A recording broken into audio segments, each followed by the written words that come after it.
What's up, beginner two-steppers? It's Brian B. And Miss Megan. And in this video, we're gonna cover 3 common problems that new two-steppers make. So if you cover these problems up front in your country dance journey, your two-step game is going to go through the roof. So let's talk about the 3 common problems beginners have with country two-step. All right, so you might be wondering, what are the 3 most common problems of two-step? There's lots of problems that could happen in two-step. It's a tricky dance, but the 3 ones that we see pretty consistently are closed position, the hand path while turning, and turns. Cool, so let's define those and cover the things that you should pay attention to when you're dancing. Number 1 is maintaining closed position. So we talk about closed position. I'm gonna put Megan's back to the camera. That is gonna be me over my partner's right shoulder, and Megan is gonna be over my right shoulder. So as we're two-stepping, my foot should pass just in between Megan's foot, and we need to get comfortable with walking in what I call like a 3-legged race, right? There's one leg, we have a common third leg, and then there's an outside leg here, right? So no matter what position I'm in, we have to stay in this closed position, right? So whose fault is that, Megan? Nobody's, it's both. Both people, right? Because I can work as the leader, especially if I have 2 hands. If Megan creeps over to my side, I can work to move her to the other side. If I'm kind of fighting to pull her in front of me, she can work to stay in that window. Now, we're gonna maintain that by using not only our closed frame, but also what I call the force. Meaning, no matter where I'm at, Megan's gonna just sort of stay in this window all the time. Does that make sense? So, that is my closed position. Pretty easy to do standing still. It becomes a little tricky in the couples turns and some of the positions. So, let's just run a quick basic position.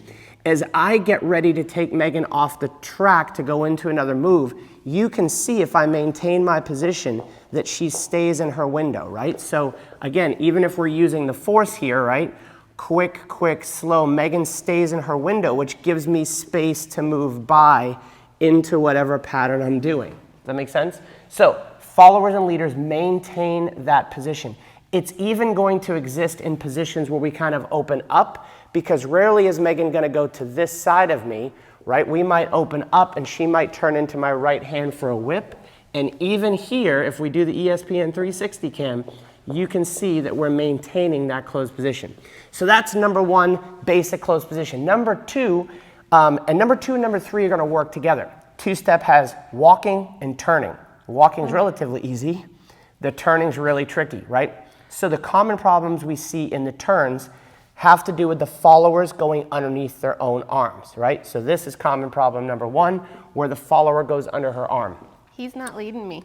Rarely will you ever go under your own arm as the follower. In almost all turns, Megan is passing under my arm. Regardless of which hand I have, she is passing under my arm, unless the follower is really tall, the leader's really short, and you have to adjust. That's gonna be the rare case. So Megan's gonna talk about how to position this arm for the followers. All right, so if you thought about like a Barbie when she only had this joint, you're gonna feel like this is your Barbie arm. You're gonna think of like an L, and pretty much no matter which hand the leader has, it's going to be able to stay down as you turn. It's gonna be high enough to go over your head. Even if it's with the other hand, your elbow's still gonna be down. It might be at a slight angle, but it's still down. It's not gonna go up and over your head. So there's what I call, leaders, I have to draw a halo or a hand path around her head. So if I'm doing an outside turn, right, with my right hand, it's going past her. And you guys can practice this, baby steps, right? I can try it with my left arm. I gotta reach over and curl. If I did it with this hand, the opposite hand, over and curl. And then I could practice the other way, over, I'm passing around her head, and then over, passing around her head. So you can see at no point does this happen. So followers, one of the drills that we teach is to kind of frame this up, right? And even if Megan keeps that frame, you can actually dance patterns in two-step with that frame the entire time.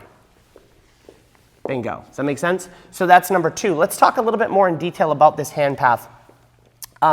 Followers, you want to keep a little curl in your hand so it gives me something to hold on to. Leaders, I'm going to use typically 2 fingers. Maybe if my fingers are big, I might use just 1 finger. My hands are pretty normal size, so I'm going to go 2 fingers. So regardless of which direction we're going, I'm going to use 2 fingers, and she's going to create this kind of soft cup where she's never squeezing, but it allows my hand to rotate the entire time. So you can practice that using what we call baby steps. Yes, those. Baby steps. So baby steps, Megan's just gonna go baby step around, and we can practice drawing that circle. So that's common problem number 2, the follower going underneath her own arm. We wanna keep that outside her head. Number 3, and we're gonna have Megan talk about this, is setting up the turn. So I'm gonna have Megan talk about it from the follower's perspective, and then leaders, what I have to pay attention to make sure I don't wreck it from my side. All right, so followers, most turns have a post or a step forward before you turn.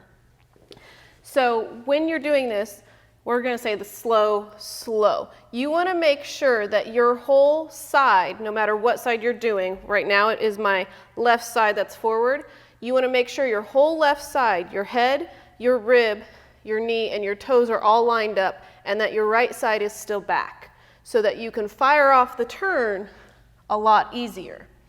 And so what we find is the timing of this is what we screw up, both as the leaders and the followers. And now I'm going to talk from the leader standpoint. So if we dance something that went slow, slow, slow, slow, Megan has to be over that foot before I can ask her to turn.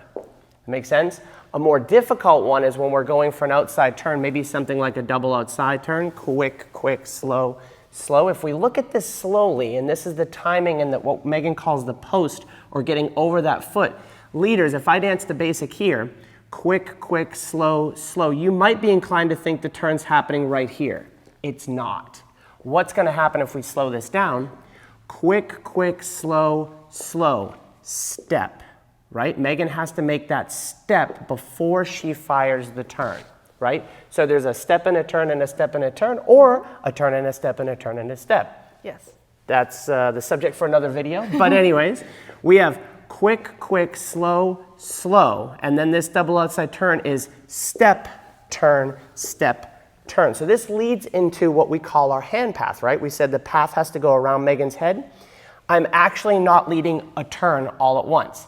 I'm leading a step and a turn, a step and a turn. So when people say, how do you follow multiple turns?